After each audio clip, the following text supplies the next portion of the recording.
The sun beat down on Crestwood Estates, a picture-perfect neighborhood with manicured lawns and blooming flower beds that hid a simmering tension I hadn't expected when I moved here.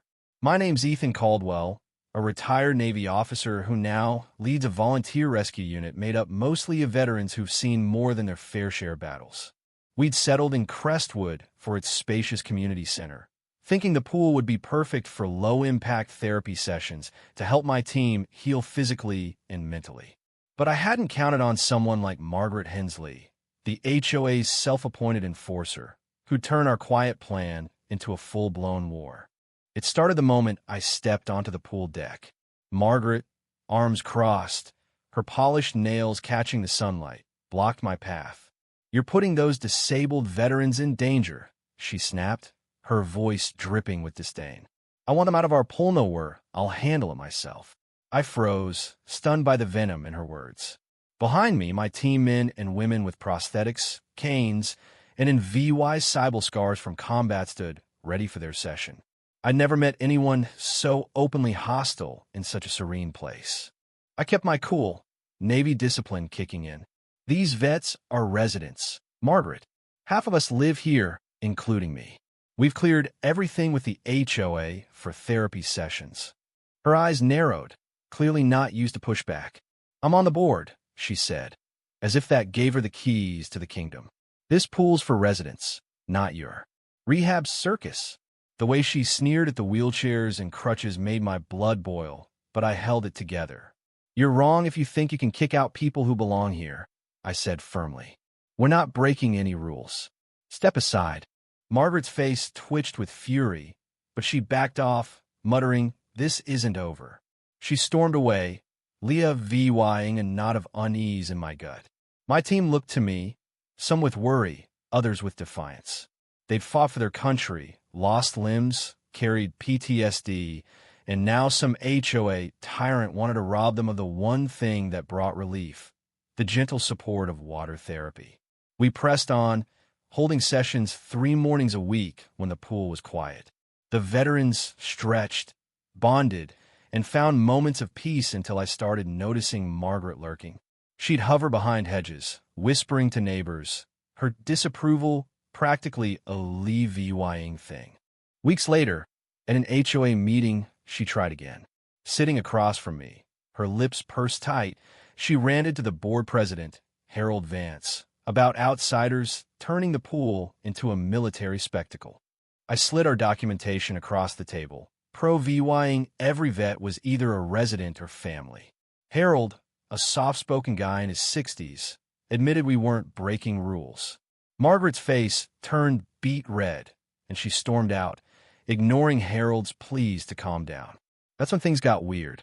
First, someone slashed our pool noodles in the supply closet. Then the water started smelling like a chemical factory, stinging our eyes. We brushed it off as maintenance errors, but when a note appeared taped to the lockers, "Find another pool. You don't belong here," I knew it was no accident. The vet stayed strong, refusing to let intimidation win, but I couldn't shake the feeling we were being targeted. One morning, I arrived early to set up and spotted an oily film on the pool surface. The water didn't sparkle. It looked wrong. A sharp chemical stench hit me as I scooped a sample into a jar. My instincts screamed sabotage. I locked the gates, posted a warning, and called the HOA's emergency line. By day's end, tests confirmed the water was laced with harmful chemical shock treatments gone haywire and something that didn't belong in any pool. The board panicked, holding an emergency meeting, but Margaret was nowhere to be seen. Whispers grew. She'd always hated the vets. I stayed calm, focusing on keeping my team safe, but the ugly truth was clear someone wanted us gone. Days later, during a therapy session, I caught movement near the pool fence. A figure crouched by the maintenance gate. I signaled a teammate to watch and circled around. There was Margaret, fumbling with the lock, a container in her hand. "What are you doing?" I called, my voice sharp. She jumped, nearly dropping the container, and tried to hide it. "I was checking the filter," she stammered, her usual poise crumbling. I stepped closer. "Hand it over. If you're innocent, you've got nothing to hide." Her knuckles whitened as she clutched the container, labeled pool algaseed, but the peeled label and acrid smell told a different story. One of my vets, Tom, a former shipboard chemist, sniffed it from a safe distance. "That's no algaseed," he muttered. Margaret's arms trembled. "I'm protecting this neighborhood," she spat. "You people swarm the pool like it's yours. The water's filthy because of you." I stepped closer, my voice low. "You're not certified to touch the water. We've already had tampering. If you're behind it," she cut me off, shouting, "Don't accuse me." But the vets behind me, their faces hard with anger, told her she wasn't fooling anyone. Tom growled, "You've got no right to poison a pool because you can't stand war injuries." A younger vet, Lisa, her prosthetic arm gleaming, added, "I lost this protecting people like you. Now you want to take away my therapy?" Margaret backed away, fear flickering in her eyes. "Leave," I said, my tone deadly calm, "before you do something worse." She huffed, tucked the container under her arm, and fled. We filed a police report that afternoon, with photos of the container and witness statements. The officer was appalled, but Margaret vanished from Crestwood, lying low. Harold called me, begging to keep things quiet for the HOA's image. I bit back my frustration. Disabled vets had been targeted, and he worried about PR? We resumed therapy at a gym pool miles away, checking the water obsessively, but the fear lingered. Then, one Sunday, Tom called, his voice shaking. "Ethan, the pool's green, milky green." I raced to Crestwood. The water was a toxic mess, reeking of chemicals, possibly pesticide. If anyone had swum in it, they could have been hospitalized. We blocked the pool, called the police, and watched as hazmat teams cordoned it off.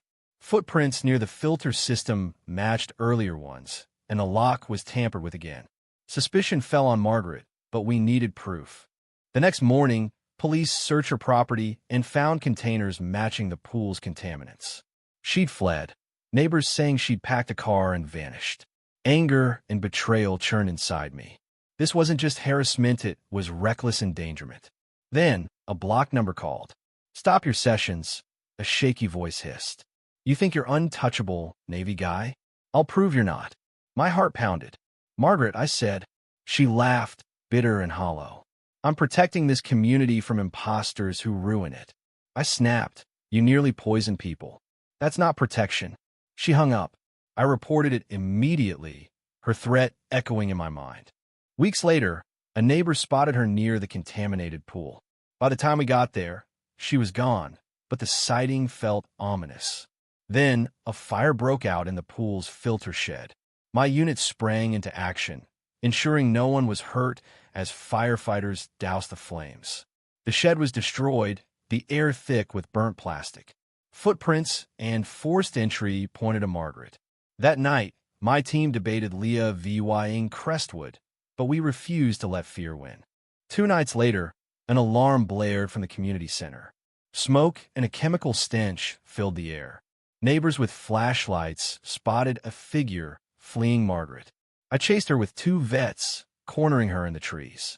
She thrashed, ranting about parasites and restoring order, her clothes reeking of chemicals. Police cuffed her as she shrieked, "You can't let them take over!" Disgust mixed with pity as they dragged her away. She tried to burn the center down, her hatred spiraling into madness. The story hit local news. An HOA member charged with poisoning and arson over disabled veterans' pool access. Crestwood reeled. Harold resigned, and a new president promised change. The pool was repaired, security cameras installed. Neighbors, once distant, rallied around us, offering donations and support. We expanded our therapy program, opening it to more vets and CIVY liens, turning Margaret's hate into unity.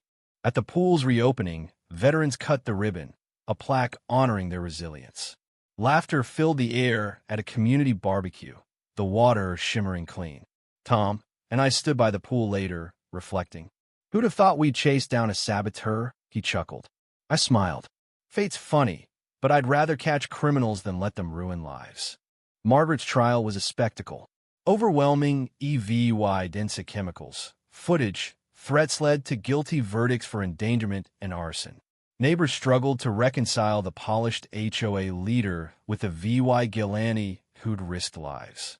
Crestwood changed, a volunteer watch program forming. The pool now a hub for therapy and gatherings. Kids learn from the vets, all replacing fear.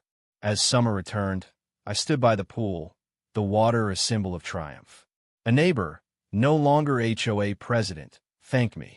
All I did was stand my ground, I said. The community did the rest. The fight wasn't just about a pull, it was about belonging, resilience, and confronting hate. Margaret's downfall proved one truth: compassion outlasts prejudice. But I'll never forget how close we came to losing it all. What do you think? Could Margaret's actions ever be justified? Or was her hatred pure malice? Should the HOA have acted sooner? Or were they just bystanders? How far would you go to protect a community space? Drop your thoughts below, hit that like button, and subscribe for more stories that spark debate.